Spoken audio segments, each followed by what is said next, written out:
الحمد لله نحمده ونستعينه ونستغفره ونؤمن به ونتوكل عليه ونعوذ بالله من شرور أنفسنا ومن سيئات أعمالنا من يهده الله فلا مضل له ومن يضلله فلا هادي له ونشهد أن لا إله إلا الله وحده لا شريك له ونشهد أن سيدنا ومولانا محمدا عبده ورسوله بالهدى ودين الحق أرسله صلى الله تعالى عليه وعلى آله وصحبه وبارك وسلم أما بعد فأعوذ بالله من الشيطان الرجيم بسم الله الرحمن الرحيم حمد و صلات کے بعد گزشتہ چند نشستوں سے ہم حضرت امیر معاویہ رضی اللہ تعالی عنہ کے حوالے سے گفتگو سماعت کرتے چلے آ رہے ہیں، اور ہم نے حضرت امیر معاویہ رضی اللہ تعالیٰ کا تعارف نبی کریم صلی اللہ علیہ وسلم کی آپ کے حق میں کی گئی دعاؤں کے سلسلے میں، اور پھر خود حضور نبی اکرم نور مجسم شاہ بنی آدم صلی اللہ تعالی علیہ وسلم ان کی نظر میں حضرت امیر معاویہ کا کیا مقام تھا، اس پر ہم نے وہ گفتگو کی ہے۔ انشاءاللہ صحابہ کرام علیہم الرضوان کی نظر میں حضرت امیر معاویہ رضی اللہ تعالیٰ عنہ کا کیا مقام تھا، اور صحابہ کرام حضرت امیر معاویہ کو کیا سمجھتے تھے، تو آج اس سلسلے میں ہم اپنی گفتگو کریں گے۔ جیسا کہ میں گزشتہ نشستوں میں یہ بات آپ کے سامنے کرتا آ رہا ہوں کہ نبی اکرم نور مجسم شاہ بنی آدم صلی اللہ تعالیٰ علیہ وسلم نے کئی مرتبہ حضرت امیر معاویہ پر اعتماد کا اظہار فرمایا، اور آپ کے لیے مختلف مواقعوں پر دعائیں کی۔ تو اب یہ تمام دعائیں لازمی بات ہے روایت کرنے والے صحابہ کرام بھی دیکھ رہے تھے، جنہوں نے یہ روایتیں ہم تک پہنچائیں، اور پھر صحابہ کبار یعنی بڑے صحابہ جن میں 4 خلفائے راشدین حضرت سیدنا صدیق اکبر، حضرت سیدنا فاروق اعظم، حضرت سیدنا عثمان غنی، حضرت سیدنا علی المرتضیٰ کرم اللہ تعالی وجہہ الکریم، اور حضرت امام حسن حسین، پھر سعد بن ابی وقاص، پھر خالد بن ولید، پھر اس کے علاوہ اور دیگر بڑے بڑے صحابہ کرام، عشرہ مبشرہ والے، اصحاب صفہ والے۔ لازمی بات ہے کہ انہی تمام پروانہ شمع رسالت نبی صلی اللہ علیہ وسلم کے جو پروانے تھے، ان کے جو دیوانے تھے، ان کے عاشق تھے، انہی کے درمیان میں امیر معاویہ بھی تھے۔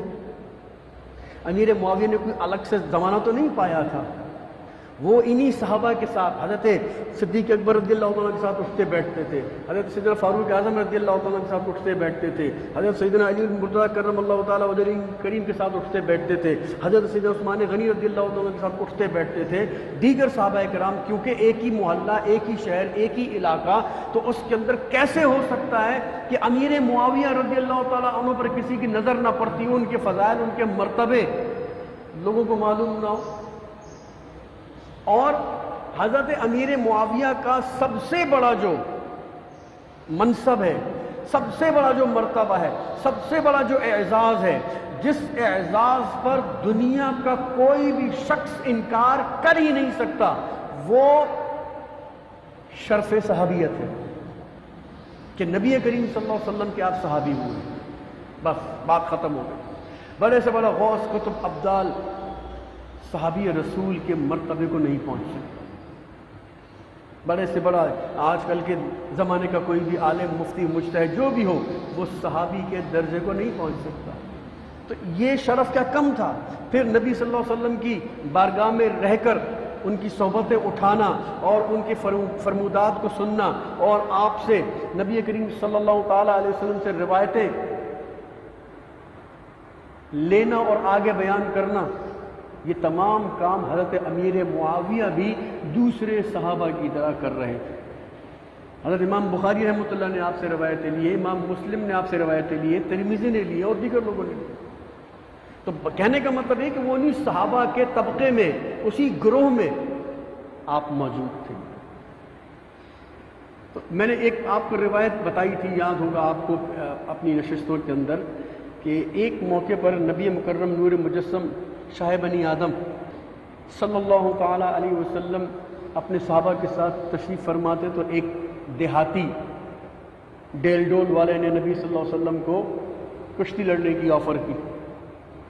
تو ان صحابہ میں امیر معاویہ بھی تشریف فرمائے، انہوں نے فرمایا تو نبی صلی اللہ علیہ وسلم سے بعد میں لڑنا، پہلے مجھ تو لڑ، پہلے نبی کے غلام سے، ان سے محب سے تو لڑ، اور آپ نے اس کو پچھاڑ دیا تھا۔ تو اس موقع پر نبی اکرم صلی اللہ تعالیٰ علیہ وسلم نے یہ فرمایا تھا کہ معاویہ کبھی کسی سے شکست نہیں کھائے گا، اس کو کوئی زیر نہیں کر سکے گا۔ اور یہ بات جب حضرت امیر مومنین علی المرتضیٰ رضی اللہ تعالیٰ عنہ کو پتہ چلی، جنگ صفین ہو چکی تھی، جو حضرت امیر معاویہ اور حضرت علی کے درمیان لڑائی تھی وہ ختم ہو چکی تھی، تو آپ نے کہا کہ اگر یہ بات مجھے پہلے پتہ ہوتی کہ امیر معاویہ کو اللہ کے نبی نے یہ فرمایا کہ یہ کبھی زیر نہیں ہوگا، یہ کبھی شکست نہیں کھائے گا، کوئی اس کو ہرا نہیں سکے گا، تو میں کبھی بھی معاویہ سے لڑائی نہیں کرتا۔ یہ حضرت علی رضی اللہ عنہ فرما رہے ہیں حضرت امیر معاویہ کے۔ اچھا، پھر جس کے ساتھ حضرت امیر معاویہ کی لڑائی تھی، یعنی حضرت علی المرتضیٰ کرم اللہ تعالیٰ وجہہ الکریم، وہ امیر معاویہ کے لیے کیا خیالات رکھتے ہیں، ہمیں سب سے پہلے وہ دیکھنا چاہیے، کیونکہ جو امت کے اندر جن لوگوں نے جنگ صفین اور حضرت علی کے ساتھ لڑائی کا ایک ناجائز فائدہ اٹھا کر حضرت امیر معاویہ پر کیچڑ اچھالا، روافض، دشمنان صحابہ نے، جن لوگوں نے حضرت سیدنا ابو بکر صدیق، حضرت عمر فاروق اور عثمان غنی رضی اللہ تعالیٰ عنہ کی ذات کو نہیں چھوڑا، تو امیر معاویہ کو چھوڑ دیتے؟ تو انہوں نے ان پر بھی جی بھر کے کیچڑ اچھالا۔ تو وہ حضرت علی المرتضیٰ کرم اللہ تعالیٰ کریم کیا فرماتے ہیں؟ وہ فرماتے ہیں کہ ایک مرتبہ جب جنگ ہو گئی یا جنگ ہو رہی تھی، نماز کا وقت تھا، کسی نے کہا کہ حضور دونوں طرف لڑائی ہو رہی ہے، تو جتنے لوگ ادھر سے مارے گئے ہیں امیر معاویہ کی طرف سے اور امیر معاویہ، آپ ان کے لیے بد دعا کیجیے کہ اللہ ان کو خدا نہ خواستہ تباہ کر دے، برباد کر دے، یہ کر دے، وہ کر دے، وہ امام حق سے لڑ رہے ہیں۔ تو حضرت امیر معاویہ کے بارے میں یہ تاثرات سن کر حضرت علی المرتضیٰ کرم اللہ تعالیٰ وجہ الکریم کیا فرماتے ہیں؟ فرماتے ہیں قتلائی و قتلا معاویہ فی الجنہ، کہ میری طرف سے قتل ہونے والے، شہید ہونے والے، اور امیر معاویہ کی لڑائی کی طرف سے جو لڑائی لڑی گئی اور وہاں سے جو مارے گئے، وہ اور ہمارے مرے ہوئے لوگ، دونوں طبقوں کے لوگ، دونوں لشکروں کے لوگ جنتی ہیں۔ تم ہرگز امیر معاویہ رضی اللہ تعالی عنہ کے لیے برے خیالات اپنے دل میں مت رکھنا، وہ ہمارے بھائی ہیں۔ ایک مسئلے میں ہمارا ان کا آپس میں اختلاف ہو گیا، تو ہم اس اختلاف پر، یہ غلط فہمی کی بنا پر لڑائی ہو رہی ہے، خدا نہ خواستہ کوئی دین اسلام کا کوئی یہ جہاد نہیں ہو رہا،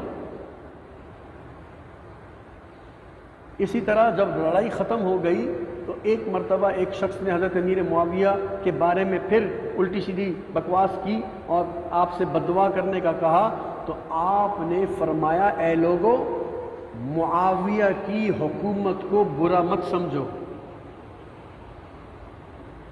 برا مت سمجھو، اس لیے کہ جب امیر معاویہ نہیں ہوں گے تو تم دیکھو گے کہ لوگوں کے سر کٹ کٹ کر زمین پر گریں گے۔ اندرائن ایک درخت ہوتا ہے اور اس کے جو ہے وہ پھل جو ہوتے ہیں وہ زمین پر ذرا بوجھ ہوتا ہے گر پڑتے ہیں تو تیزی سے وہ گرتے ہیں، تو اس طرح آپ نے فرمایا کہ اندرائن کی طرح زمین پر گریں گے، یعنی جس طرح اندرائن کا پھل زمین پہ گر جاتا ہے اس طرح تم لوگوں کے سر کٹ کٹ کر زمین پہ گرتے ہوئے دیکھو، یعنی اتنا فتنہ و فساد ہوگا۔ یہ امیر معاویہ ہے جس نے اس فتنے کو روک کے رکھا ہوا ہے۔ اب امیر معاویہ کو کیوں یہ مقام حضرت علی المرتضیٰ کرم اللہ تعالیٰ وجہ کریم نے دیا؟ یہ لوگ تاریخ کو نہیں جانتے، تاریخ کو نہیں جانتے، اس لیے امیر معاویہ پر الٹا سیدھا بکواس کرتے رہتے ہیں۔ میں آپ کو اپنے ملک پاکستان کی ایک مثال سے سمجھانے کی کوشش کرتا ہوں۔ دیکھو، ہمارا ملک پاکستان جو اس کی بارڈرز ہیں، جو اس کی سرحدی علاقے ہیں، ہم جانتے ہیں کہ ہمارا دشمن ملک جو ہے ہندوستان، وہ ہمیں لاہور کی طرف سے آسانی سے حملہ کر سکتا ہے، وہ ہمیں سندھ کی طرف سے خیر پارکر وغیرہ جو ہے وہاں سے آرام سے حملہ کر سکتا ہے، وہ ہمیں سیالکوٹ کی طرف سے آرام سے حملہ کر سکتا ہے، ٹھیک ہے؟ اور یہ 65 میں ہوا، 71 میں ہوا، یہ ہماری تاریخ ہے، ہمیں معلوم ہے۔ لیکن گلگت، بلتستان، باجوڑ، سوات، سکردو، یہ جتنے بھی سرحدی ہمارے علاقے ہیں جو شمالی علاقہ جاتے ہیں، اگرچہ یہ یہاں سے بھی انڈیا کی بارڈر لگتی ہے لیکن وہاں سے اس کو حملہ کرنے کی ہمت نہیں ہوتی۔ اب سوال پیدا ہوتا ہے کیوں؟ اس لیے کہ وہاں سارے ہمارے قبائلی خاندان آباد ہیں جو جنگجو اور لڑاکا قسم کے ہیں۔ یہ افغانستان کے ساتھ جو لڑائیاں جنگ ہوتی رہی ہے، پاکستان سے جو لوگ جاتے تھے تو کیا کراچی کے لوگ جاتے تھے؟ کیا وہ حیدرآباد کے لوگ جاتے تھے وہاں لڑنے کے لیے؟ کیا وہ لاہور کے لوگ جاتے تھے، اسلام آباد کے لوگ جاتے تھے، پنڈی کے لوگ جاتے تھے لڑنے کے لیے؟ نہیں، وہ قبائلی جاتے تھے وہاں پر، کیونکہ وہ جنگجو قوم ہے، تو لڑ سکتی ہے، پہاڑوں میں رہنے والے لوگ ہیں وہ۔ تو انڈیا کبھی بھی ادھر سے حملہ نہیں کرتا، نہ کر سکتا ہے، کیوں؟ اسے معلوم ہے کہ اگر میں نے اس طرف حملہ کیا تو یہاں سارے کی ساری لڑاکا قوم آباد ہے اور وہ مجھے پاکستان میں گھسنے سے پہلے ہی تباہ و برباد کر دے گی، ریزسٹنس ہوگی، مزاحمت ہوگی، وہاں سے اس کو گھسنے میں بہت وقت لگے گا۔ وجہ کیا؟ کہ سرحد کا وہ علاقہ جو ہے وہ قبائلیوں کی وجہ سے محفوظ ہے۔ اگر آپ کو یہ بات سمجھ میں آ گئی ہے تو حضرت امیر معاویہ کا جو تخت تھا یا امیر معاویہ کی جہاں پر بادشاہت تھی وہ سارے سرحدی علاقے تھے، ملک شام، ملک یمن، وہ سارے راستے یہ مدینہ اور مکہ کی طرف آتے تھے، جہاں پر روم، ایران، مصر، وہاں کی فوجیں جو ہر وقت مسلمانوں پر حملہ کرنے کے لیے تیار رہتی تھی، کوشش کرتی تھی، وہ حملہ کیوں نہیں کر پاتی تھی؟ وہ حملہ اس لیے نہیں کر پاتی تھی کہ بیچ میں امیر معاویہ تھا، اس کے لشکر تھے، اس کی حکومت تھی، اس کو کراس کیے بغیر وہ کبھی بھی مدینہ یا مکہ یا جناب وہ کوفہ حملہ نہیں کر سکتا تھا۔ تو حضرت علی چونکہ اس حقیقت کو جانتے تھے اور امیر معاویہ کی دلیری کو جانتے تھے، امیر معاویہ کی لشکر کی قیادت کو سمجھتے تھے، اس کی فوجوں کو سمجھتے تھے، حالات کو سمجھتے تھے۔ کیوں سمجھتے تھے؟ آئیے میں آپ کو اپنی پچھلے نشستوں کی مثال دیتا ہوں کہ حضرت سیدنا صدیق اکبر رضی اللہ تعالیٰ نے آپ کو سب سے پہلے ملک شام میں ایک لشکر کے ساتھ بھیجا تھا، اپنے بھائی کے ساتھ، جن کا نام یزید ابی سفیان تھا جو آپ کا سگا بھائی تھا، یزید ابن سفیان وہ امیر معاویہ کا سگا بھائی تھا۔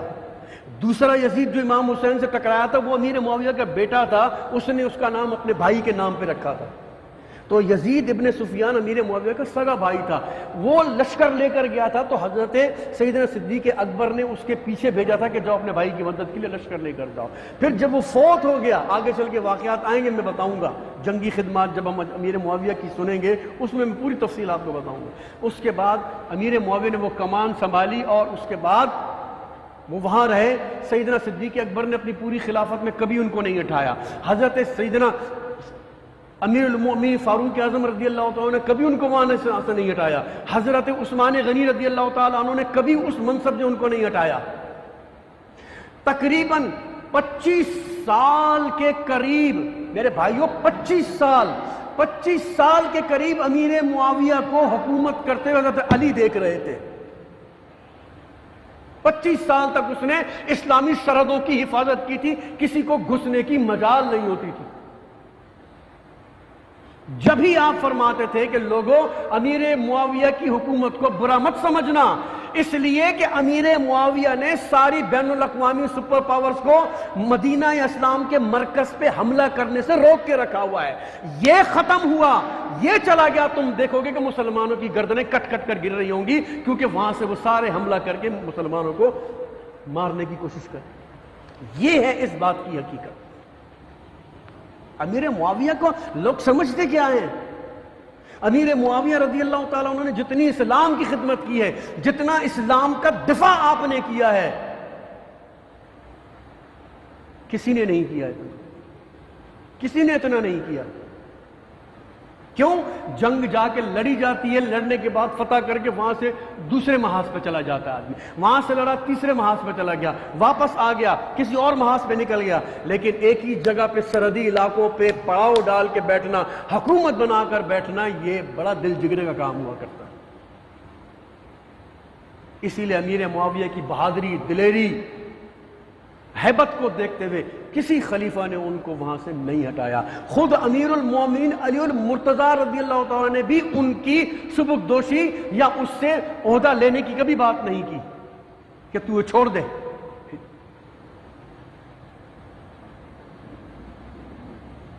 بلکہ وہ فرماتے تھے کہ جس مسئلے میں ہمارا اور تمہارا لڑائی کا معاملہ چل رہا ہے، ابھی حالات ٹھیک نہیں ہیں، میں اس کو ٹھیک کر لوں گا۔ لیکن وہ سازشیں اتنی تھیں، اگر تمہیں سازشوں کو سمجھنا ہو کہ سازشوں میں حکمران کس طرح پریشان ہو جاتے ہیں، تو تم اپنے حکمران کو دیکھ لو، کل کا خطاب سن لو، اس کا حالات دیکھ لو تم۔ ایک حکمران ہوتے ہوئے جب اس کے چاروں طرف سازشیں بننے والے اس کے اپنے ہی لوگ ہوں، بتاؤ اس کا کیا عالم ہوتا ہے، وہ اکیلا رہ جاتا ہے۔ حضرت علی المرتضیٰ کرم اللہ تعالی وجہہ کریم کے ساتھ یہی ہو رہا تھا۔ آپ اکیلے خلیفہ تھے اور آپ کے چاروں طرف سازشیں ہو رہی تھی۔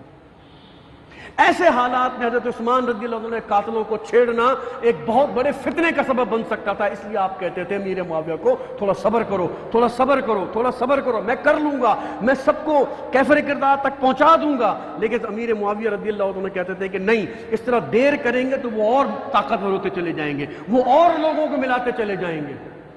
بہرحال یہ ایک بہت بڑا سیاسی معاملہ تھا، لیکن اس کو جو ہے وہ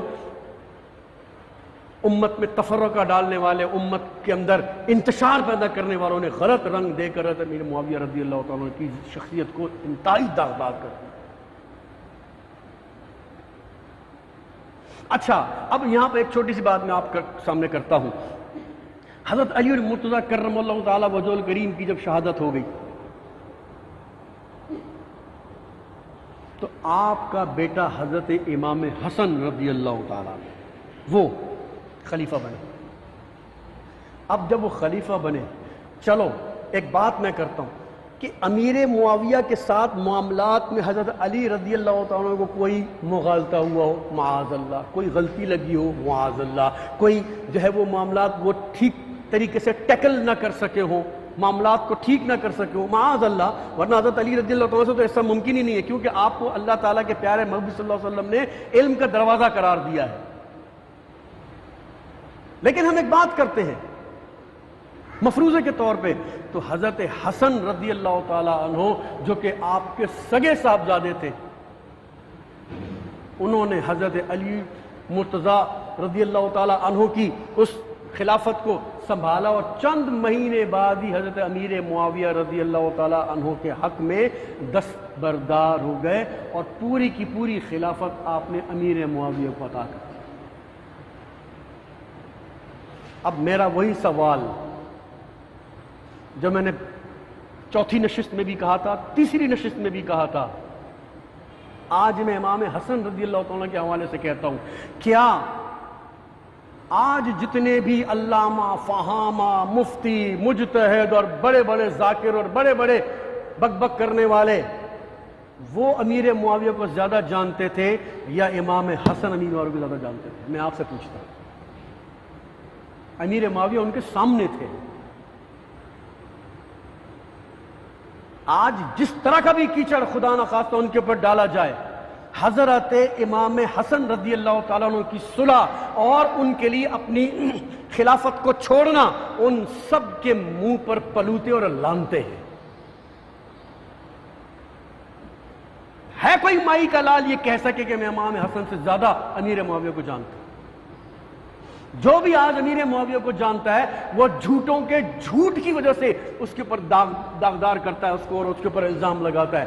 حضرت امیر معاویہ تو امام حسن کے سامنے بیٹھ کر کھانا کھاتے تھے اور انہوں نے مل کر اس معاملے کو چلایا، اور حضرت امیر معاویہ کے حق میں امام حسن رضی اللہ تعالیٰ عنہ دستبردار ہو گئے اور کہا کہ جی میں حکومت چھوڑتا ہوں، آپ پوری حکومت کے بادشاہ بن جائیے اور اسلام کو سنبھالیے۔ اگر یہ دونوں لشکر لڑ پڑتے ہیں، امام حسن کا لشکر اور امیر معاویہ کا لشکر اگر لڑ پڑتا ہے تو یہ لاکھوں کی تعداد تھی، کتنا خون مسلمانوں کا بہتا۔ حضرت امام حسن صحابی رسول، آپ کی نظر میں امیر معاویہ ایک ایماندار، ایک صادق امین جیسے آج کل کی اصطلاح ہے، ایک ذمہ دار، ایک بہادر اور حکومت کو سنبھالنے والے تھے، اس لیے آپ نے حکومت ان کے ہاتھ میں دی۔ اگر کوئی شخص یہ کہتا ہے کہ حضرت حسن رضی اللہ عنہ ڈر گئے تھے تو وہ اس سے بڑا دنیا کا جاہل ترین شخص کوئی نہیں ہوگا۔ کیوں؟ وہ میرا اور آپ کا بیٹا نہیں، علی مرتضیٰ شیر خدا کا بیٹا ہے، وہ شیر خدا کا بیٹا تھا، وہ ڈرا نہیں تھا، جبھی تو اتنا بڑا لشکر لے کر آیا تھا امیر معاویہ سے لڑنے کے لیے۔ لیکن انہیں صرف ایک حدیث یاد دلائی گئی کہ آپ کے نانا جان صلی اللہ تعالی علیہ وسلم نے فرمایا تھا کہ میرا بیٹا حسن سردار ہے، اللہ تعالیٰ اس میرے بیٹے کی وجہ سے مسلمانوں کی دو بڑی فوجوں کے درمیان صلح کرائے گئے۔ تو لوگوں نے کہا کہ اے امام حسن یہ وہی موقع ہے، دیکھ لو کتنی بڑی بڑی فوجیں ہیں۔ آپ کو یاد آ گیا تو آپ نے فرمایا صدقت رسول اللہ، میرے آقا میرے رسول نے سچ فرمایا تھا۔ تو آج میں اتنے مسلمانوں کا خون کس بات پہ بہاؤں؟ تو آپ نے خلافت سے دستبرداری یعنی استعفیٰ دے دیا اور حضرت امیر معاویہ کو کہا کہ آپ ہی سنبھالیے۔ اب جب سنبھالا، اس کے بعد سے لے کر امیر معاویہ رضی اللہ تعالیٰ عنہ کی وفات تک 20 سال کا عرصہ ہے، 20 سال۔ حضرت امام حسن کی سبکدوشی کے بعد 20 سال تک آپ بادشاہ رہے اسلام کے، اور اس دوران جو آپ نے فتوحات کی، اسلام کو سندھ تک پہنچا دیا، سندھ تک پہنچا دیا تھا، افغانستان سندھ تک آ گئے تھے آپ۔ امیر معاویہ ایسے، امیر معاویہ ویسے، امیر معاویہ، ارے امیر معاویہ کو جانتے ہی کہاں ہو تم یار؟ آج تم انگلیوں پر محمد بن قاسم کے ایک وزٹ کو پوری کتابوں میں لے آتے ہو، آج تم طارق بن زیاد کی صرف کشتیاں جلانے کو پوری جناب امت میں پھیلاتے رہتے ہو۔ ایک ایک واقعہ ہے ان کا، ایک ایک واقعہ ہے، صرف محمد بن قاسم ایک دفعہ سندھ میں آیا،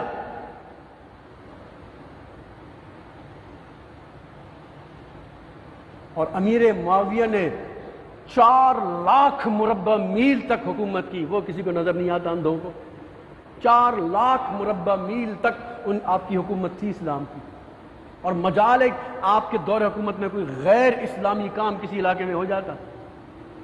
اتنی گرفت تھی آپ کی حکومت کے اوپر. اگرچہ باہر ملکوں تک آپ کی حکومت کا ڈنکا بجتا تھا، مجال ہے کہیں کوئی غیر شرعی کام ہو جاتا. اتنا آپ نے زبردست نظام بنا کے رکھا تھا. یہ آپ کی عسکری اور دینی اور جنگی خدمات کے اس میں موضوع میں ہوگا. ابھی میں صرف صحابہ کرام کے آراء آپ کے سامنے پیش کر رہا تھا. حضرت عمر فاروق رضی اللہ تعالی عنہ حضرت امیر معاویہ کے بارے میں بڑے اچھے خیال رکھا کرتے.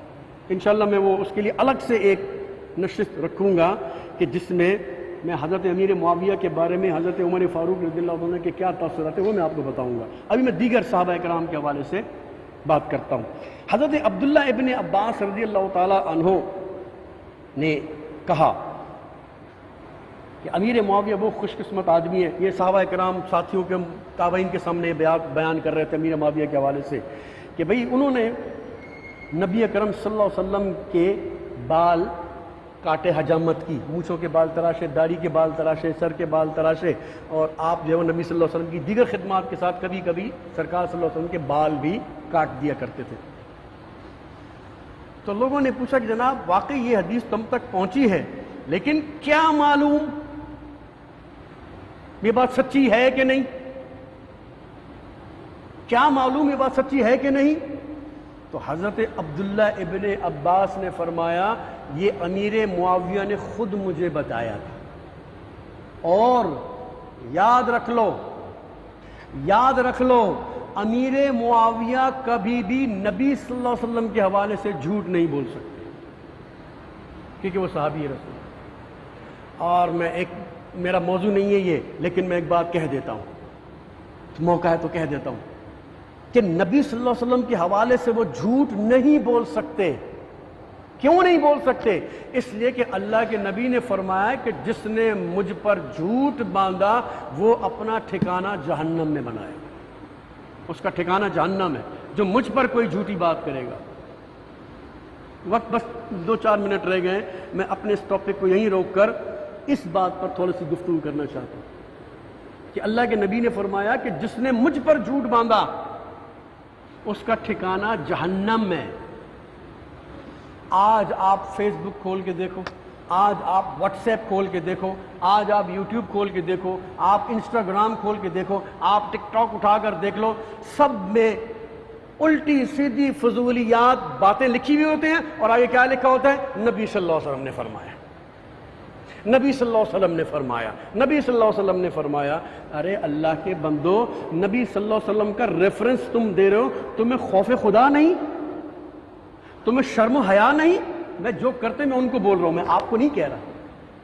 آپ یہ مت سمجھیں کہ میں آپ کو کہہ رہا ہوں، میں اس معاشرے کو کہہ رہا ہوں. شرم و حیا نہیں ذرا سی بھی؟ اللہ کے رسول فرماتے ہیں کہ اگر میرے بارے میں میرے حوالے سے کوئی بھی جھوٹی بات کسی نے کہی وہ اپنا ٹھکانہ جہنم میں بنا کے رکھے، تیار رکھے کہ وہ جہنم میں جائے گا. اور یہ حدیث ہر جگہ آپ کو جو نا یہ جتنے بھی پلیٹ فارم میں نے بتایا ملتی ہے کہ بھائی جس نے رمضان المبارک کی مبارکباد سب کو دی، اللہ کے نبی نے فرمایا اس پر جنت واجب. ارے جس نے ربیع الاول کی کسی کو مبارکباد دی سب سے پہلے بتایا اس پر جنت واجب. کوئی کہتا جی شعبان کی خبر دے دی تو جنت واجب، کوئی کہتا رجب کی خبر دے دی تو واجب. اللہ کے نبی نے تو ایسا کوئی فرمایا ہی نہیں ہے. ان لوگوں کو کس نے بتا دیا؟ یہ حدیث نہ بخاری میں ہے، نہ مسلم میں ہے، نہ نسائی میں ہے، نہ ابو داؤد میں ہے، نہ ترمذی میں ہے، نہ موطا امام مالک میں ہے، نہ مسند امام احمد میں ہے، نہ کنز العمال میں. کسی حدیث کی کتاب میں یہ روایت ہے ہی نہیں. پتہ نہیں فیس بک والے اس مولوی کے پاس کدھر سے آ گئی، فیس بک والے اس اسکالر کے پاس کہاں سے آ گئی، واٹس ایپ والے گروپ والے کے پاس یہ پتہ نہیں کہاں سے آ گئی، ٹک ٹاک پہ ناچنے کودنے والے کے پاس پتہ نہیں یہ کہاں سے آ گئی. خدا کا خوف کرنا چاہیے آدمی کو، ڈرنا چاہیے کہ تم ایک ایسی بات جو اللہ کے رسول نے نہیں کہی تم اللہ کے رسول کی طرف منسوب کر رہے ہو. تمہیں ذرا بھی خوف نہیں ہے، ڈر نہیں ہے، ڈرتے نہیں ہو. اللہ کے نبی کا فرمان دین ہے، یاد رکھو، دین کی اصل ہے نبی کا فرمان۔ جو چیز نبی صلی اللہ علیہ وسلم سے منسوب ہو جاتی ہے وہ دین ہوتا ہے، وہ دین بن جاتا ہے۔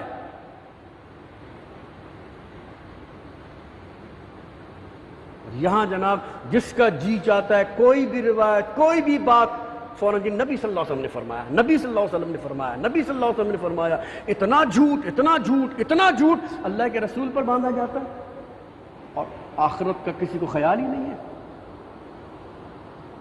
نبی صلی اللہ تعالی علیہ وسلم کی حرکات و سکنات جو ہے نا، حرکات و سکنات، یعنی آپ کا ہلنا، آپ کا ہاں کرنا، آپ کا نہ کرنا، آپ کا دیکھنا، آپ کا خوش ہونا، آپ کا ناراض ہونا، یہ دین ہے، یہ دین ہے۔ نبی صلی اللہ تعالی وسلم، یہ رمضان آ رہا ہے نا، رمضان کی راتوں میں ایک مرتبہ آپ نے عشاء کی نماز کے بعد 6-7 رکعتیں پڑھی۔ صحابہ کرام یہ دیکھ رہے تھے، کیونکہ تو نبی صلی اللہ علیہ وسلم کو تو دیکھتے رہتے ہیں، ان کی ادائیں نوٹ کرتے رہتے تھے، حدیثیں لکھتے رہتے تھے۔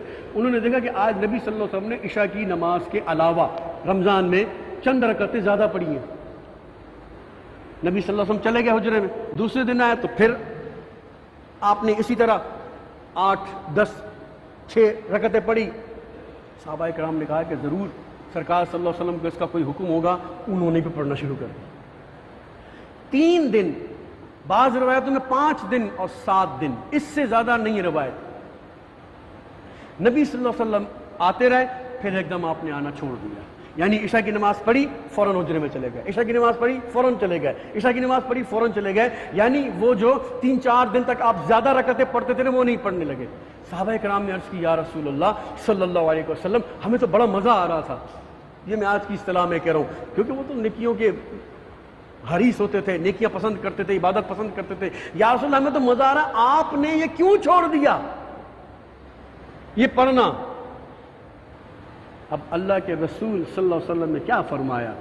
حریص علیکم بالمؤمنین رؤوف الرحیم کے مرتبے پر فائز رسول نے کیا کہا؟ مومنین پر مہربان رحمت کرنے والے رسول نے کیا فرمایا؟ فرمایا میں نے اس لیے چھوڑ دیا کہیں پر تم پر وہ نماز بھی فرض نہ ہو جائے،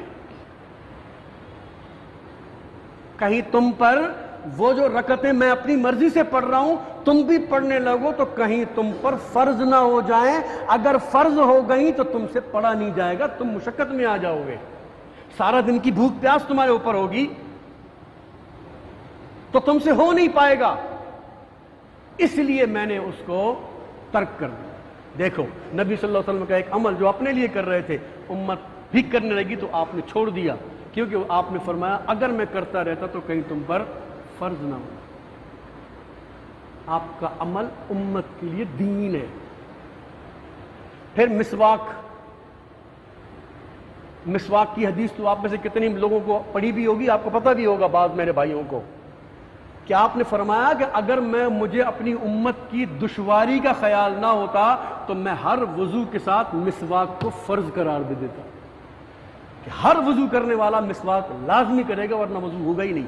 آج وضو کے 4 فرض ہیں نا، آپ فرماتے میں چاہتا تو 5واں فرض مسواک کو کر دیتا، لیکن میری امتی بیچارے پریشان ہو جاتے، تکلیف میں آ جاتے، تو میں نے اس کو سنت ہی رہنے دیا۔ یہ ہے میرے آقا صلی اللہ علیہ وسلم کا عمل خالی۔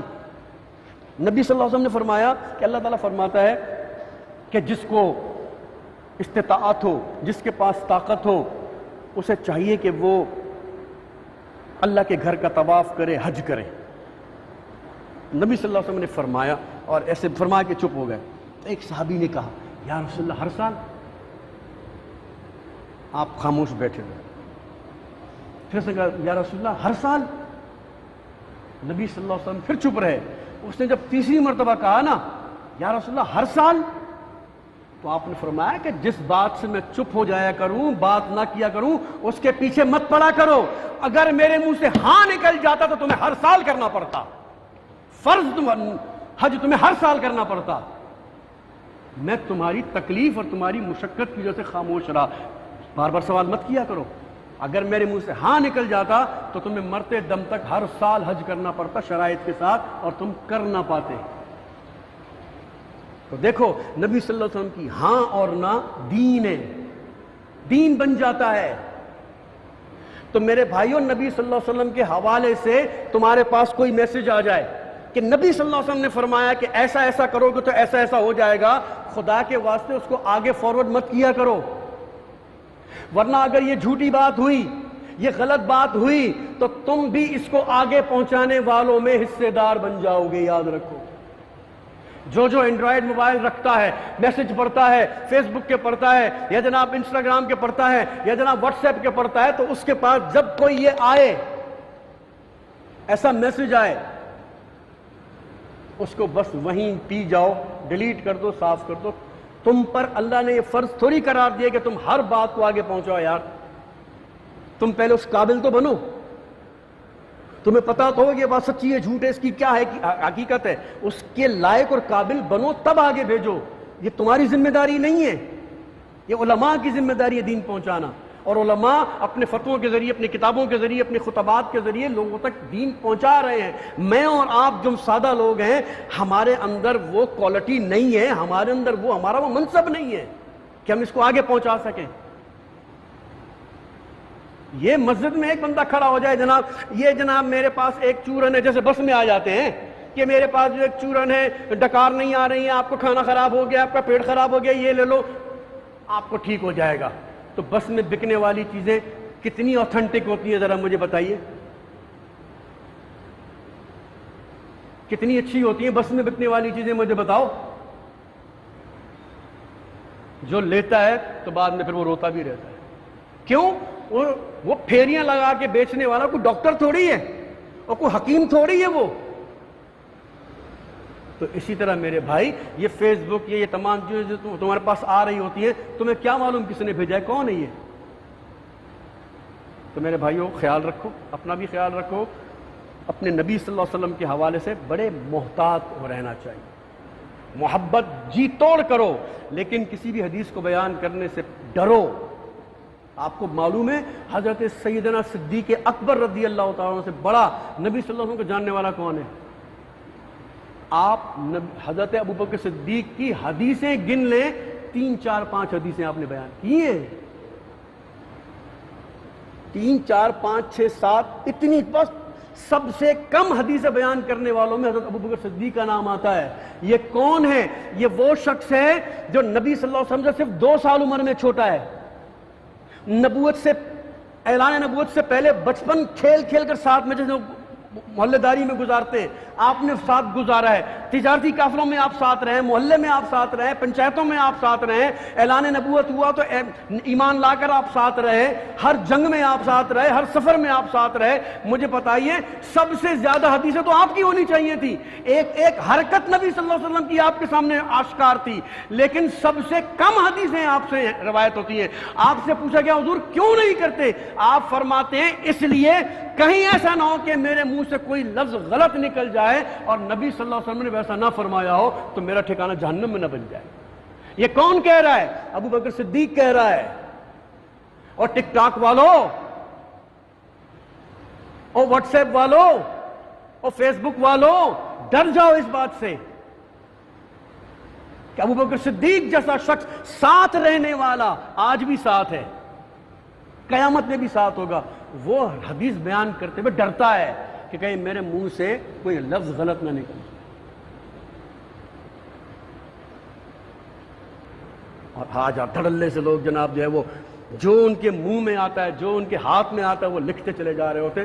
اللہ سے ڈرو، اللہ سے ڈرو میرے بھائیوں، اللہ سے ڈرو۔ وما علینا الا البلاغ۔